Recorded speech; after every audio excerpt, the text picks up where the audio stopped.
suis Yatsara Bolzan, je suis avocate au sein du cabinet Bolzan Avocat et nous travaillons spécifiquement avec les professionnels de santé libéraux et notamment les infirmiers libéraux. Le contrat de remplacement se distingue des autres types de contrats d'exercice par son caractère ponctuel et temporaire. Qu'est-ce qu'on entend par ponctuel? C'est le fait qu'il ne doit pas être régulier. Si vous intégrez un remplaçant à votre planning de façon habituelle, on n'est plus du tout sur le caractère ponctuel. L'ordre infirmier propose par exemple dans ses modèles de contrat d'inscrire le motif. C'est principalement pour s'assurer de ce caractère ponctuel, puisque le motif, par essence, va être par exemple la maternité, la maladie, la formation, donc des durées déterminées et qui n'ont pas vocation à se reproduire de façon régulière. Pour travailler en tant que remplaçant d'un infirmier titulaire, il vous faut obtenir une autorisation du Conseil de l'Ordre. Attention, c'est à l'infirmier qui se fait remplacer de vérifier que son remplaçant dispose bien de cette autorisation. En pratique, l'erreur la plus fréquente que l'on rencontre, ce sont les contrats de remplacement de date à date sur une longue durée. Typiquement, le contrat qui commence au 1er janvier et qui se termine au 31 décembre.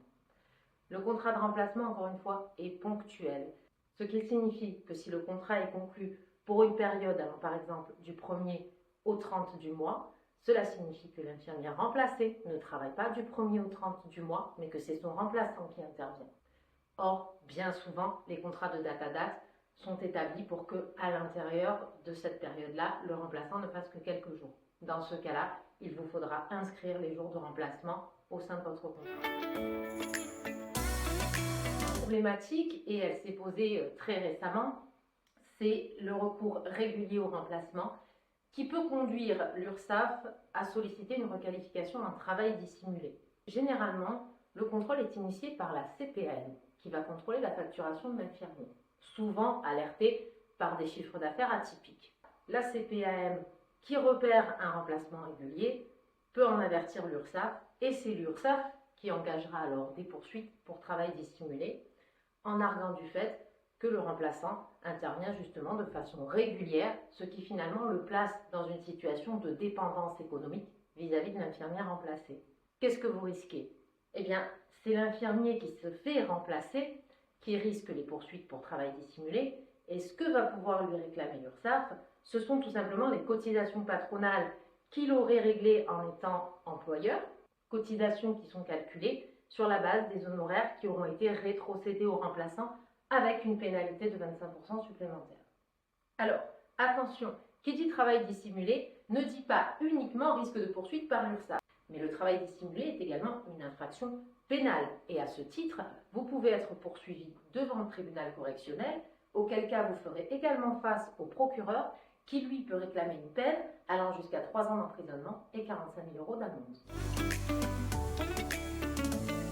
Les financiers, c'est-à-dire que l'URSSAF va récupérer sur plusieurs années des cotisations patronales avec une majoration de 25%, ce qui peut facilement amener à plusieurs centaines de milliers d'euros.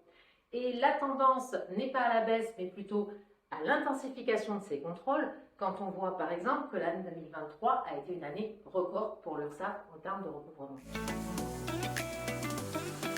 Zone surdotée veut dire une arrivée pour un départ, c'est-à-dire qu'un conventionnement ne sera accordé que si un infirmier conventionné s'en va. Et finalement, dans la profession, le seul statut qui ne nécessite pas de conventionnement, c'est le remplacement. Quand je ne peux pas adapter ma structure à ma charge de travail par un nombre de conventionnements suffisant, eh bien, je fais appel à un remplaçant. Et c'est comme ça qu'on bascule dans un remplacement régulier sur les zones surdotées. Tout simplement parce qu'il n'existe pas d'autre statut permettant de venir y travailler sans conventionnement. On pourrait envisager le statut du salarié pour pallier aux problématiques des zones surdotées. Car il est vrai qu'aujourd'hui, il n'existe pas de règle imposant que le salarié infirmier, salarié d'un infirmier libéral, soit conventionné.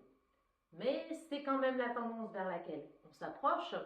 Et puis, il faut quand même garder à l'esprit que qui dit salarié dit précisément charge patronale, donc un coût beaucoup plus lourd, et dit aussi obligations liées au salariat, nombre d'heures limitées par semaine, congés payés, arrêts maladie qui peuvent arriver, tout un tas de contraintes qui, souvent, freinent en pratique les infirmiers libéraux.